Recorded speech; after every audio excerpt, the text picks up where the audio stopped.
வணக்கம். இன்றைய வாரத்தின் 2ஆம் வகுப்பு, இப்பருவத்தின் இறுதி வகுப்பு. உங்களுடைய தேர்வு அட்டவணைகள் உங்கள் குழுவிற்கு வந்திருக்கும் என நினைக்கிறேன். 16ஆம் தேதி புதன்கிழமை உங்களுக்கு தமிழ் தேர்வு, திறனறிவு தேர்வு, 2ஆம் திறனறிவு தேர்வு.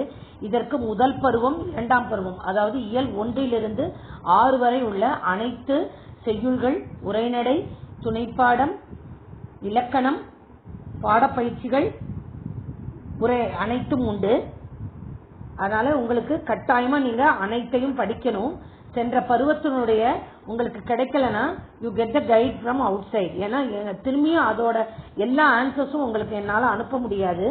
இது உங்களுக்கு டெக்ஸ்ட் புக் ஒரே புக்கா இருக்கிறதுனால இந்த பருவத்தின் விடைகள், வகுப்பு ஏடு எல்லாத்தையும் பத்திரமா வச்சுக்கும்படி நான் கேட்டுக்கிறேன்.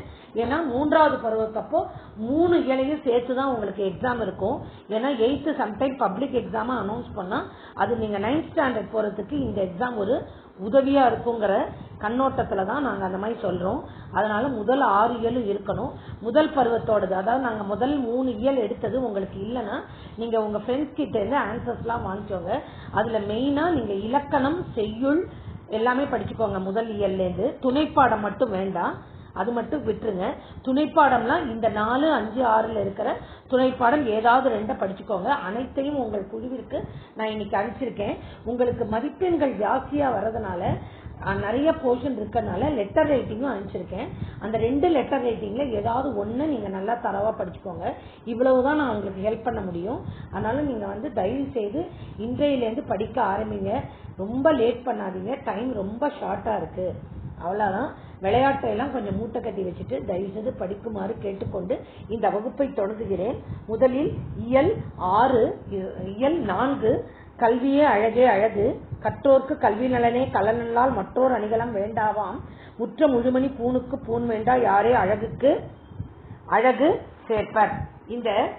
இந்த பாடல்ல இருந்து உங்களுக்கு அந்த மனப்பாட செய்யுள், இதுல குமரகுருபரர் அவரோட பத்தி எல்லாத்தையுமே நீங்க படிச்சுக்கோங்க. இதோட மதிப்பீடு ஆன்சர்ஸ நான் வேகமா ஒவ்வொரு செய்யுள் உரையினுடைய மதிப்பீடு ஆன்சர்ஸ நான் ரொம்ப வேகமா சொல்லிட்டே போறேன். அதனால நீங்க விடுவிடுன்னு அதை அப்படியே ஒரு தடவை படிச்சுக்கோங்க. கற்றவருக்கு அழகு தருவது கல்வி, கலனல்லால் என்னும் பிரித்து எழுத கிடைப்பது கலன் கூட்டல் அல்லால். அழகு பெண்களுக்கு அணிகலன்களை விட கல்வியே அல்லது புன்னகையே அழகு. கற்றவர்களுக்கு சென்ற இடமெல்லாம் சிறப்பு. அணிகலன் 50 காப்பியங்களுள் தமிழன்னைக்கு அணிகலன்களாக திகழ்கின்றன. தமிழ் அன்னைக்கு, தமிழ் தாய்க்கு அணிகலன்களாக திகழ்பவை 50 காப்பியங்கள். அல்லது ஒரு பெண்ணுக்கு அணிகலன் தேவை. எது வேணா நீங்க உங்களோட சொந்த நடையை எழுதிக்கோங்க. குருவினா குமரகுருவை பத்தி படிச்சுக்கோங்க. குருவினா யாருக்கு அழகு செய்ய வேறு அணிகலன்கள் தேவையில்லை, கல்வி கற்றவர்களுக்கு அவர் கற்ற கல்வியே அழகு தரும், ஆகையால் அவருக்கு அழகு சேர்க்கும் பிற அணிகலன்கள் தேவையில்லை. நீதிநெறி விளக்கப்பாடல் கூறும் கருத்து, ஒளிரும் அணிகளால் செய்யப்பட்ட அணிகலனுக்கு மேலும் அழகு ஊட்ட வேறு அணிகலன்கள் தேவையில்லை, அதுபோல கல்வி கற்றவருக்கு அவர் கற்ற கல்வியே அழகு தரும். இப்பொழுது இயல் 4 செய்யுள் 2. இயல் 4 செய்யுள் 2. அதுல புத்தியை தீட்டு, அதுல மதிப்பீட்டிற்கு நம்ம வருவோம். இது ஒரு மனன செய்யுள் அல்ல, அதனால நான் அப்படியே மதிப்பீட்டிற்கு வரேன். இதுல ஆலங்குடி சோமு குறிப்பு வரைக நீங்க படிச்சுக்கோங்க. மதிப்பீட ஆன்சர் சொல்லிட்டு வேகமா போறேன். என் நண்பர் பெரும் புலவராக இருந்த போதும் அகம்பாவம் இன்றி வாழ்ந்தார். அதான் ஹெட்வைட். கோயிலப்பா என்னும் சொல்லை பிரித்து எழுத கிடைப்பது கோயில் கூட்டல் அப்பா. பகைவன் என்றாலும் பகைவன் கூட்டல் என்றாலும் பகைவன் என்றாலும் நெடுலா. யாருடைய உள்ளம் மாணிக்க கோயில் போன்றது? பிறரை மன்னிக்க தெரிந்தவரின் உள்ளம் மாணிக்க கோயில் போன்றது. பகைவரிடம் நாம் நடந்து கொள்ள வேண்டிய முறை, பகைவரிடமும் நாம் அன்புடன் நடந்து கொள்ள வேண்டும். புத்தியை தீட்டி வாழ வேண்டிய முறைகள், கத்தியை கூர்மையாக்குவதை விட தவிர்த்துவிட்டு அறிவை கூர்மையாக்க வேண்டும். கோபம் நம் கண்ணை மறைத்து விடும், அப்போது அறிவுடன் செயல்பட்டு சரியான முடிவெடுக்க வேண்டும். நம்மை அழிக்க நினைக்கும் பகைவர்களிடமும் அன்புடன் நடந்து கொள்ள வேண்டும். பிறருடைய குறைகளை மன்னிக்க தெரிந்தவர்களின் உள்ளம் மாணிக்க கோயிலை போன்றது. இதை மறந்தவர்களின் வாழ்வு அடையாளம் தெரியாமல் மறைந்து போய்விடும். நாம் செருக்கின்றி வாழ வேண்டும். செருக்குடன் வாழ்ந்தால் நமக்கு எந்த லாபமும் இல்லை என்பதை எண்ணி பார்த்தால் நம் வாழ்வு தெளிவாகும். இவையே புத்தியை தீட்டி வாழ வேண்டிய முறைகளாக கவிஞர் கூறுபவை ஆகும். இப்போ உங்களுக்கு அடுத்த நான் ஒவ்வொருட பாடத்தோட மதிப்பீடு ஆன்சரை மட்டும் வேகமா வாசிச்சுட்டே போறேன். அதை ஒரு தடவை 2 தடவை நீங்க உங்க வீடியோல கேட்டுக்கோங்க. அதுதான் உங்களுக்கு மீள்பார்வை. அடுத்தது உங்களுக்கு திருவிக்காவை பற்றி குறிப்பு வரையில ரொம்ப முக்கியமானது. அதை படிச்சுக்கோங்க, உரைநடையிலேயே இருக்கு. இப்ப அதோட மதிப்பீட பார்க்கலாம். அறியாமையை நீக்கி அறிவை விளக்குவது கல்வி. கல்வி பயிற்சிக்குரிய பருவம் இளமை. இன்றைய கல்வி தொழிலில் நுழைவதற்கு, ஏதாவது ஒர்க்குள்ள நுழைவதற்கு உதவியாக இருக்கும். கப்பலின் கலப்பில், கலப்புனா கலப்பு, மிக்சிங், வளர்ச்சி உண்டென்பது இயற்கை நுட்பம். புற உலக ஆராய்ச்சிக்கு எது கொள்கொம்பு, பிடித்து ஏறுவதற்கு எது உதவுகிறது, அறிவியல், சயின்ஸ். வாழ்விற்குரிய இன்பத்துறைகள் தலையாயது காவிய இன்பமாகும்.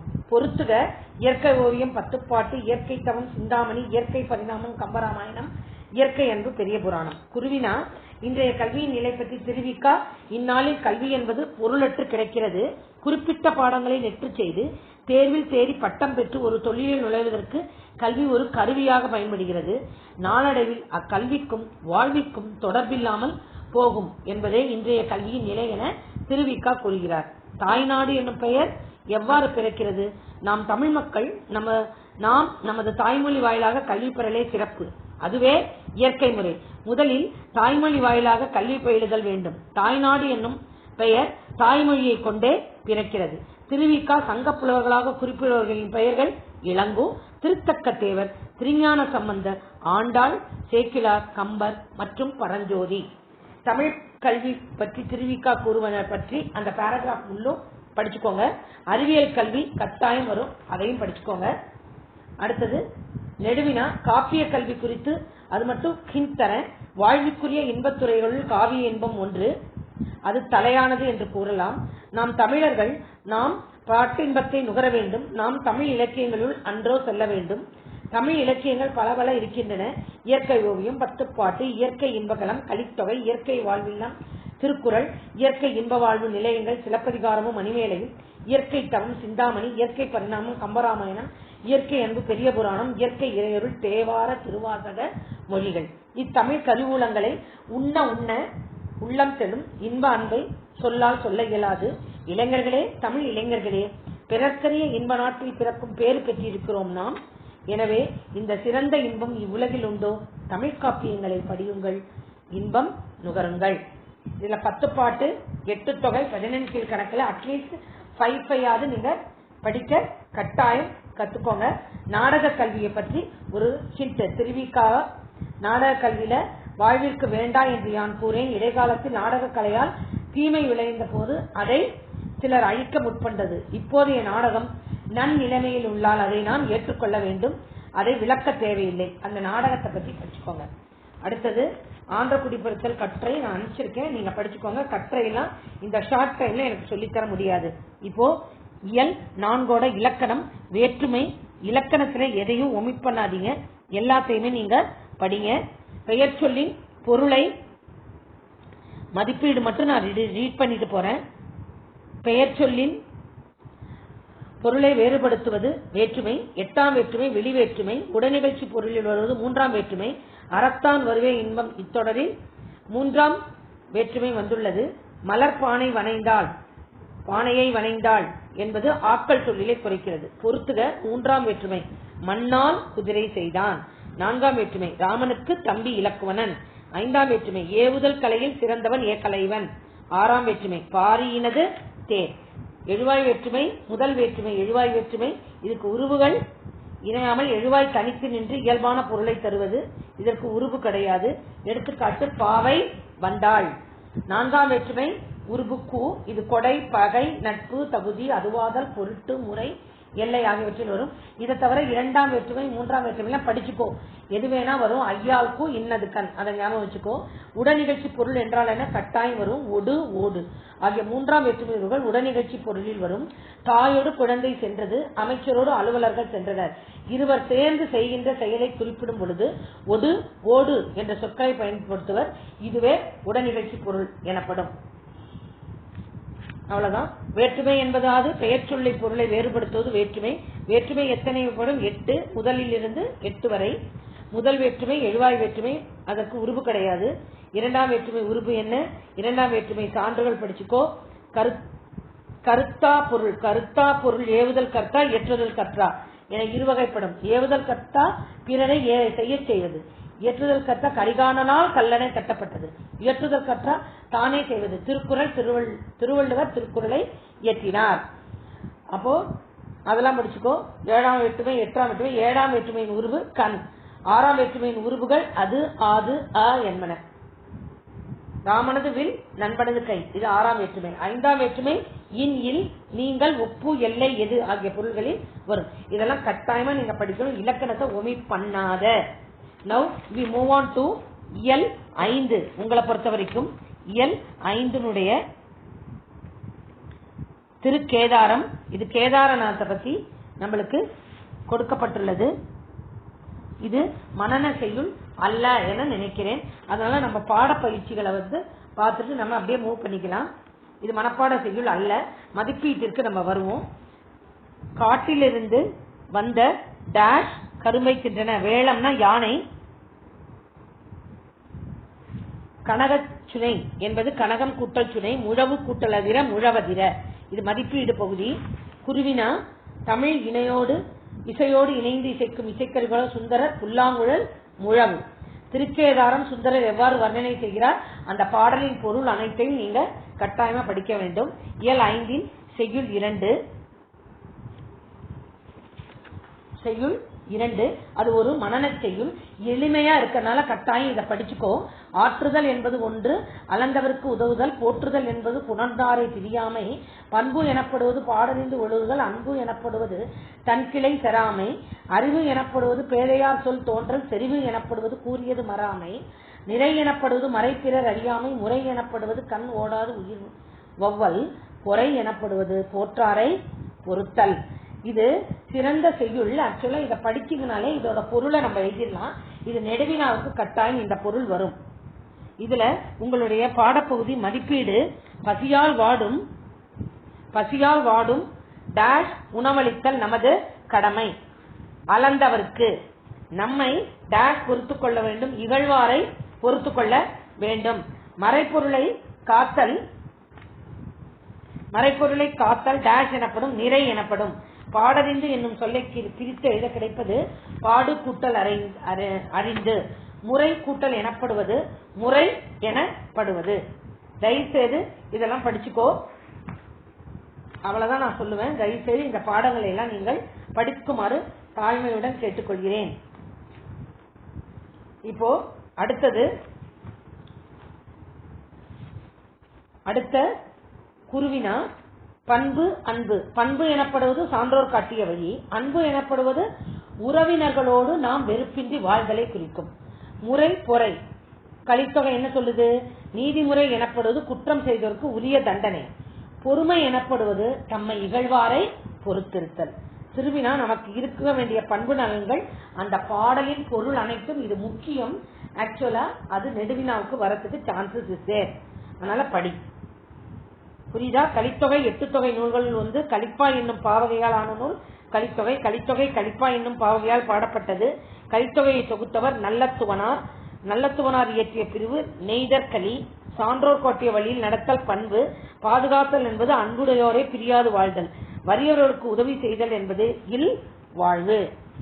இதெல்லாம் கலித்தொகையை பற்றி குறிப்பு வரைகன்னு கேட்டா ஆன்சர் பண்ணணும். தம்மை இகழ்வாரையும் பொறுத்தல் பொறுமை. அறிவு எனப்படுவது அறிவற்றவர் கூறும் சொற்களை பொறுத்துக் கொள்வது.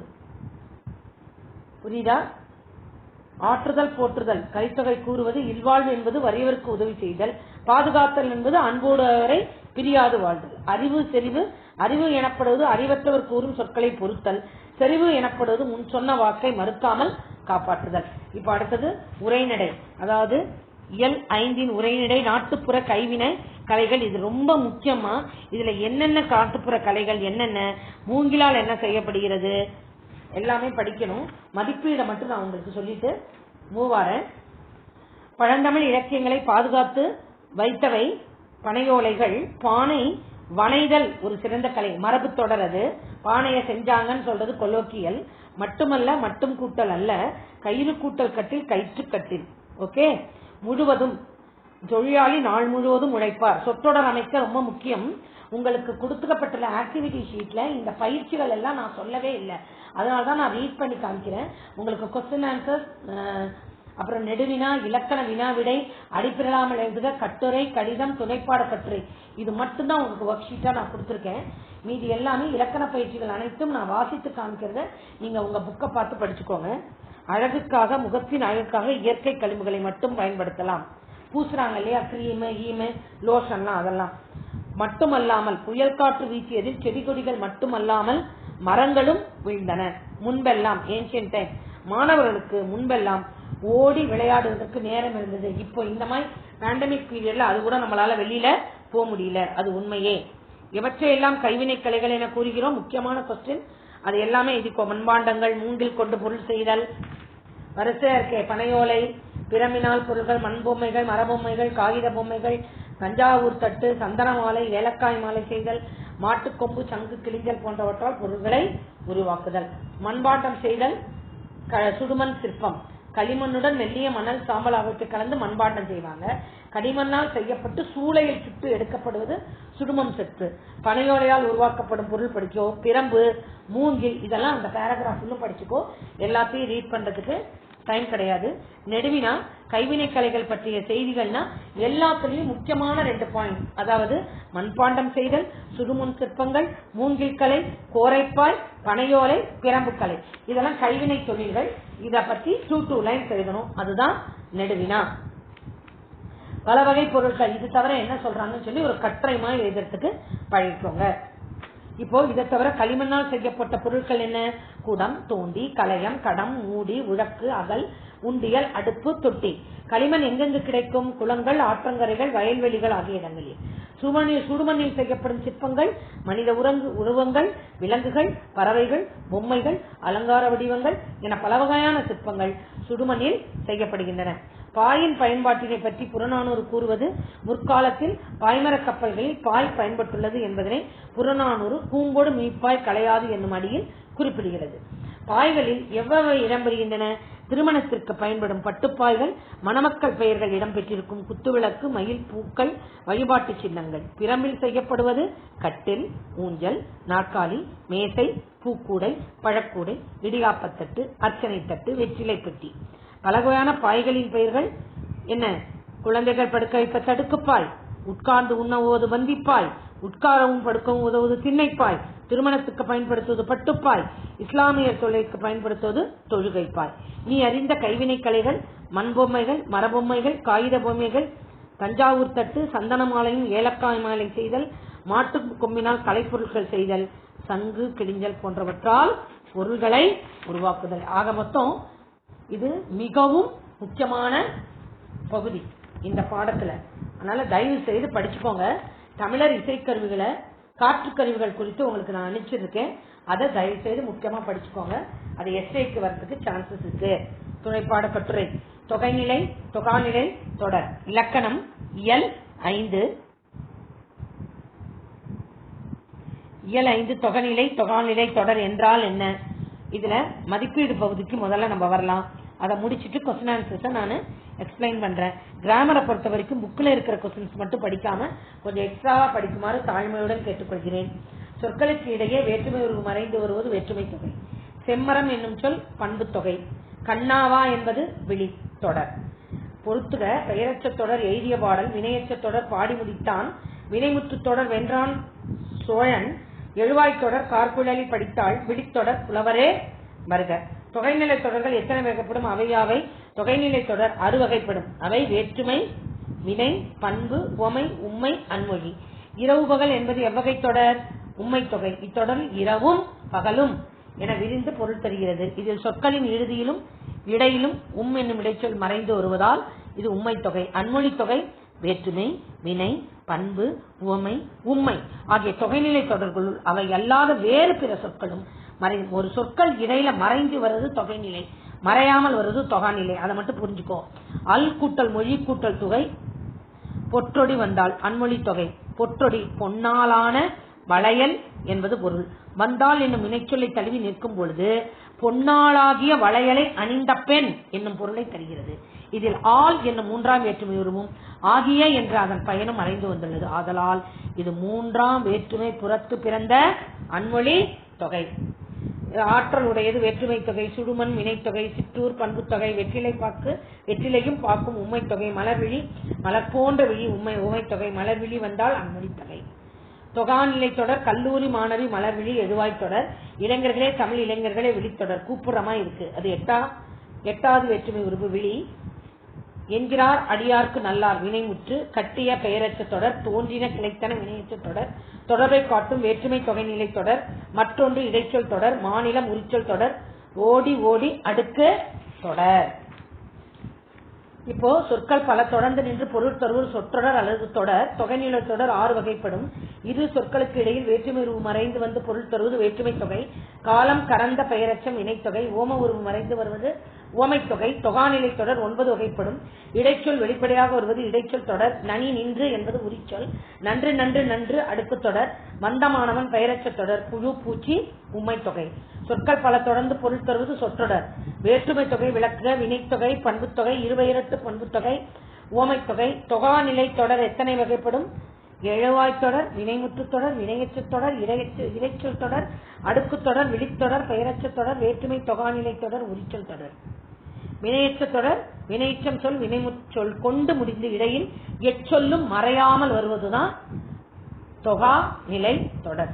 தயவு செய்து இலக்கணத்தை இதுக்கு மேல எனக்கு சொல்லித்தர முடியாது. ஏற்கனவே நான் 2 கிளாஸ்ல நல்லா சொல்லி கொடுத்துருக்கேன். தயவு செய்து இதெல்லாம் கண்டினியூட்டி 3rd டேர்ம்லயும் வரும், படிச்சுக்கோங்க. இப்போ தொடர்களை இணை சொற்களை கொண்டு நேற்று இதெல்லாம் நீங்க புக் எக்ஸசைஸ நீங்களா பார்த்து படிச்சுக்கோங்க. உங்களுக்கு கிடைக்கலையா நானே சொல்றேன். You get the Konar guide for first term portion. First 3க்கு எனக்கு இந்த டைம் ரொம்ப லிமிட் எடுக்க முடியாது. அதனால அந்த முதல் 3 ஏழுக்கு உங்களுக்கு புக் பேக் எக்ஸசைஸ் எதுவும் தெரியலன்னா கோனார் இது அவைலபிளா இருக்கு. அல்லது சூரா ஏதாவது ஒண்ணு வாங்கி படிச்சுக்கோங்க. ஓகேவா? ஏன்னா நானே அப்படி சொல்லக்கூடாது, வேற வழி இல்லாததுனால நான் சொல்ல வேண்டிய நிலைமை எனக்கு இருக்கு. வேற ஒண்ணும் இல்ல. ஏன்னா ரொம்ப ஃபாஸ்டா இருக்கறனால வேகமா முடிக்க வேண்டியிருக்கு. நான் இந்த பருவத்தோட பயிற்சிகளை மட்டும் வேகமா உங்களுக்கு ரிவிஷன் பண்ணிட்டு முடிக்கிறேன். இப்போ திருக்குறளுடைய மனன செய்யுளை மட்டும் கூறுறேன். இதனை இதனால் இவன் முடிக்கும் என்றாய்ந்து அதனை அவன்கண் விடல். அது ஒண்ணு ஆரம்ப சொல்லோ அல்லது முடிவு சொல்லோ இருக்கும். அதை பார்த்து சொல்லுங்க. பார்த்து படிச்சு சொல்லி பார்த்து எழுதுங்க. கேட்டார் திணிக்கும் தலைவாய் கேளாரும் வேற்ப மொழிவதாம் சொல். சொல்லுக சொல்லை பிரிதோர் சொல் அச்சொல்லை வெல்லும் சொல் இன்மை அறிந்து. இப்போ இதோடைய உங்களுடைய திருக்குறளோட கொஸ்டின் ஆன்சர்ஸ் உங்களுக்கு இருக்கணும். இதுல இருப்பிட சான்று வேண்டி விண்ணப்பம் தருக உங்களுக்கு நான் அனுப்பிச்சிருக்கேன். தயவுசெய்து அந்த 2 லெட்டர் ரைட்டிங் 2 எஸ்ஸே இருக்கு. அதுல ஏதாவது ஒண்ணு நல்லா பரவ படிச்சுக்கோங்க. என்னோட டியூட்டி நான் 2 அனுப்பிச்சிருக்கேன். You please study any one of you. Choice is there. இப்போ மதிப்பீடு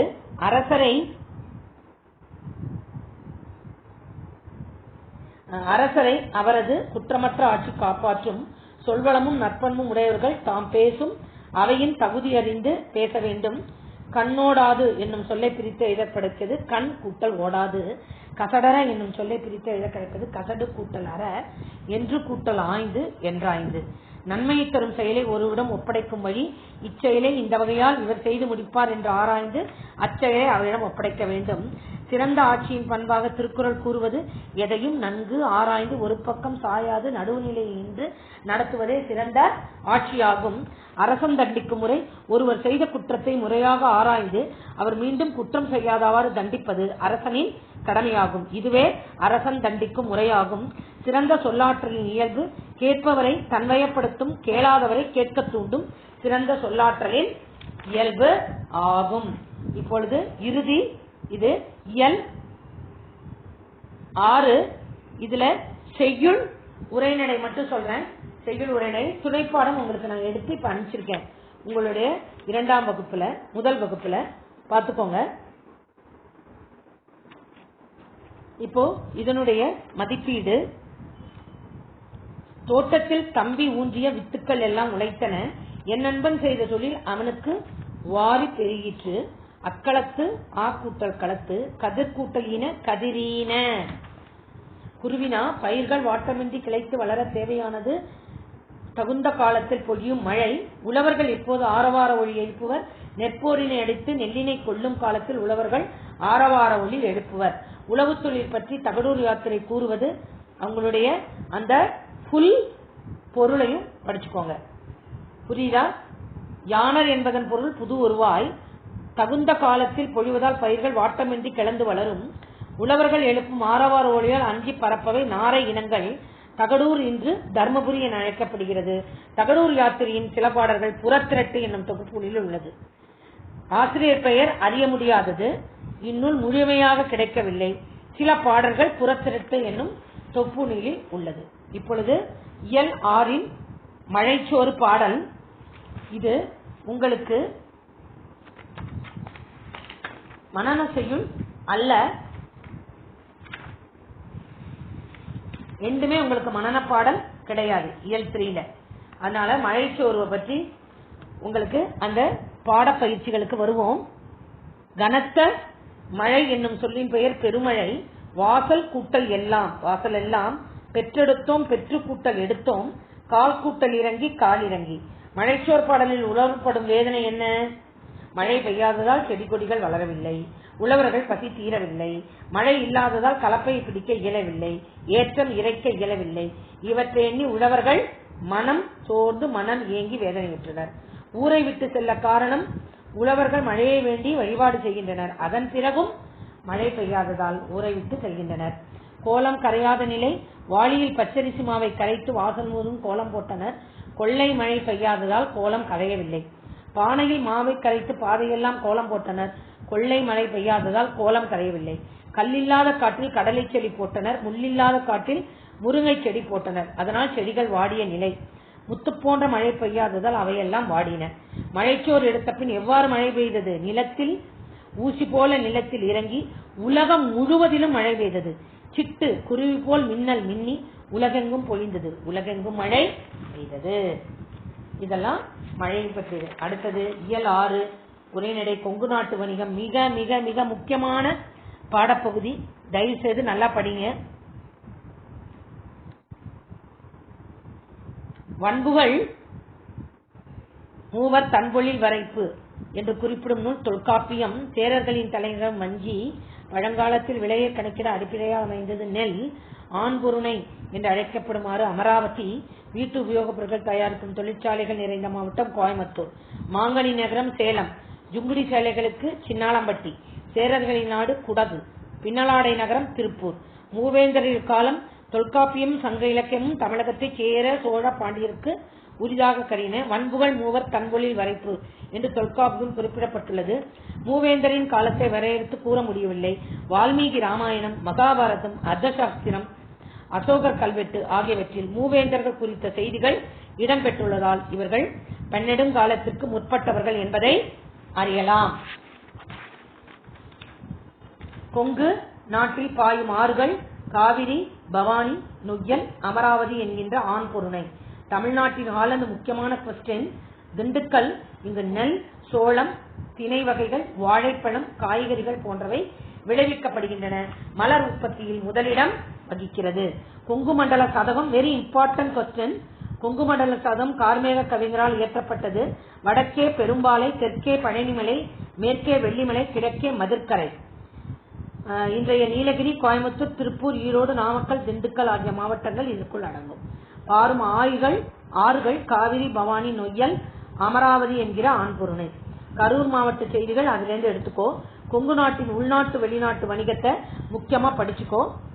கொங்கு மண்டல பகுதியில் இன்றைய வணிகம் நீலகிரி, கோயம்புத்தூர், திண்டுக்கல், ஈரோடு, திருப்பூர், நாமக்கல், சேலம், கரூர் ஆகிய மாவட்டங்களில் பல்வேறு தொழில்களும் வழங்கப்படுகின்றன. இதை தவிர மூவேந்தரின் பழமையானவர்கள் சேரர்கள். சேரர்களின் நாடு குடநாடு. சேரர்களின் தலைநகரம் வஞ்சி. வஞ்சியின் நகர் மேற்கு மலை தொடரில் தோன்றி அரபிக்கடலில் கலக்கும் பேரியாற்றும் வரை. பேரியாறு அரபிக்கடலில் கலக்கிறது. வஞ்சி நகரை கருவூர் என்று அழைப்பர். சேரர்களின் கொடி விற்கொடி. சேரர்களின் பூ பனம்பூ. சேலம், கோவை பகுதியில் கொங்கு நாடு என பெயர் பெற்றன. சேரர்கள் உறவினர்கள் ஆட்சி செய்த பகுதி கொங்கு நாடு. கொங்கு மண்டல சகதம் இயற்றியவர் கார்மேக கவிஞர். சேர மன்னர்களால் அடங்கப்பட்ட கடற்கொள்ளையர் கடம்பம். செங்குட்டுவனின் கடற்போர் வெற்றியால் அவன் கடல் பிறக்கோட்டிய செங்குட்டுவன் என்று அழைக்கப்பட்டான். சேரர்களின் துறைமுகம் உசிரி. விலையை கணக்கிட அடிப்படையாக இருந்தது நெல். நீலகிரி மாவட்டம் தேயிலை தொழிற்சாலை நிறைந்தது. தமிழ்நாட்டு ஹாலந்து திண்டுக்கல். அரிசி தோல் கூட்டு தொழிற்சாலைகள் நிறைந்த மாவட்டம் திண்டுக்கல். திண்டுக்கல்லின் புகழ்பெற்ற சேலையின் பெயர் சின்னாளம்பட்டி ஜுங்குடி சேலைகள். பரப்பளவில் தமிழ்நாட்டில் 7வது பெரிய நகரம் ஈரோடு. தமிழகத்திலேயே ஈரோட்டில் தான் மஞ்சள் சந்தை நடைபெறுகிறது. இந்தியாவின் முதல் ஆயத்த ஆடை பூங்கா நேதாஜி ஆயத்த ஆடை பூங்கா திருப்பூர். தேசிய அளவில் புகழ்பெற்ற காளைகள் காங்கேயம். நாமக்கல் முட்டைக்கோள் வரப்பிலும் முட்டை உற்பத்தியிலும் முதலிடம் வகிக்கிறது. தமிழ்நாட்டில் கைத்தறி நெசவு அதிகமாக உள்ள மாவட்டம் சேலம். சேழைகளின் ஊட்டி என்று அழைக்கப்படுவது ஏற்காடு. கரூரை தமிழகத்தின் முதன்மையாக உள்நாட்டு வணிக மையமாக குறிப்பிடுவர் கிரேக்க அறிஞர் தாலமி. பேருந்து கட்டுமான தொழிலின் சிகரமாக விளங்குவது கரூர். மூவேந்தர் பற்றிய தொன்மையான சான்றுகள் தொல்காப்பியம் இலக்கியங்கள். சேரர்கள் பற்றியும் சேர நாட்டு பற்றியும் பழமையானவர்கள். இவர் தேரர் என்று முதல்ல இருக்கனால அவர்கள்லாம் முதன்மை பெற்றவர்கள் தொல்காப்பியம் கூறுகிறது. குடநாடு தலைநகர் வஞ்சி. துறைமுகப்பட்டினங்கள் தொண்டி முசிறி காந்தலூர் கொடி விற்கொடி பூ பனம்பூ. எல்லைகள் படிச்சாச்சு. நீலகிரி மாவட்டத்தை பத்தியும் படிச்சுக்கோ. இதெல்லாம் எக்ஸ்ட்ரா. ஈரோடு மாவட்டம் கோயம்புத்தூர் கட்டாயமா இது முக்கியமான இது. இத்துடன் இதோட உங்களுக்கு கிராமர் புணர்ச்சி is very very very important. இதோட கண்டினியூ நெக்ஸ்ட் டேர்ம்ல கூட உங்களுக்கு வரதுக்கு சான்சஸ் இஸ் தேர். அதனால நீங்க புணர்ச்சியை தயவு செய்து படிச்சுக்கோ. புணர்ச்சியோட மதிப்பீடு பகுதியை பார்த்துட்டு நான் இந்த வகுப்பை முடிக்கிறேன். தயவு செய்து இயல் 1, 2, 3 எனக்கு இந்த கால அவகாசத்துக்குள்ள முடிக்க முடியாதனால நான் செய்முறைத்தாள கொடுத்த கொஸ்டின்ஸ் அதோட ரிலேட்டிவ் லெசன்ஸ்லாம் நீங்க தயவு செய்து படிச்சுக்கோங்க. அவ்வளவுதான். விகார புணர்ச்சி 3 வகைப்படும். பாலாடை இயல்பு புணர்ச்சி. மட்பாண்டம் திரிதல். மரவேர் கெடுதல். மணிமுடி இயல்பு. கடைத்தெரு தோன்றல். மட்பாண்டம் மண் கூட்டல் பாண்டம். இன்னு இட்டா திரிது. மரவேர் மரம் கூட்டல் வேர் இம்மு கெட்டுடுச்சு. மணிமுடி மணி கூட்டல் முடி என்ன சேஞ்சும் இல்ல. கடைத்தெரு இத்துங்கிறது தோன்றுது, அதனால தோன்றல் விகாரம். இயல்பு புணர்ச்சியை எடுத்துக்காட்டுன்னு விளக்க. Very very very important question. நிலைமொழியும் வறுமொழியும் எவ்வித மாற்றமின்றி அணைவது இயல்பு புணர்ச்சி. தாய் கூட்டல் மொழி உடல் கூட்டல் ஒம்பல். மரக்கட்டில் இது எழுதி புணர்ச்சி. மரம் கூட்டல் கட்டில். நிலைமொழி ஈற்றில் உள்ள மகரமை மறைந்து மர கூட்டல் கட்டில் என்றானது. தோன்றல் விகாரத்தின்படி தோன்றி மரக்கட்டில் என்றானது. இப்போ அந்த அட்டவணை உங்களுக்கு அனுப்பிச்சிருக்கேன் நான். இயல்பு தோன்றல் திரிதல் கெடுதல் அதை படிச்சுக்கோ. ஒரே ஒரு தடவை சிம்பிளான கொஸ்டின் ஆன்சரை சொல்லிடுறேன். நிலைமொழியிலும் வறுமொழி முதலும் இணைவது புணர்ச்சி. நிலைமொழியின் இறுதி எழுத்து உயிரெழுத்தாக இருந்தால் அது உயிரீற்று புணர்ச்சி. நிலைமொழியின் இறுதி எழுத்து மெய்யெழுத்தாக இருந்தால் மெய்யீற்று புணர்ச்சி. வறுமொழியின் முதல் எழுத்து உயிரெழுத்தாக இருந்தால் உயிர் முதல் புணர்ச்சி. வறுமொழியின் முதல் எழுத்து மெய்யெழுத்தாக இருந்தால் மெய் முதல் புணர்ச்சி. நிலைமொழியும் வறுமொழியும் எவ்வித மாற்றமின்றி இணைவது இயல்பு புணர்ச்சி. 2 சொற்கள் இணையும் போது நிலைமொழி வறுமொழியில் மாற்றங்கள் நிகழுமாயின் அது விகார புணர்ச்சி. விகார புணர்ச்சி 3 வகைப்படும். வாடைமரம் இயல்பு புணர்ச்சி. தமிழ் பசி தோன்றல் விகாரம். கற்பசை திரிதல் விகாரம். மரவேர் கெடுதல் விகாரம். உடல் கூட்டல் ஓம்பல் உடலோம்பல். பொற்சிலை பிரித்து எழுத கிடைப்பது பொன் கூட்டல் சிலை. புணர்ச்சி நிலைமொழியின் இறுதி எழுத்தும் வறுமொழியின் முதல் எழுத்தும் இணைவது புணர்ச்சி எனப்படும். வாழை கூட்டல் மரம் வாழை மரம்.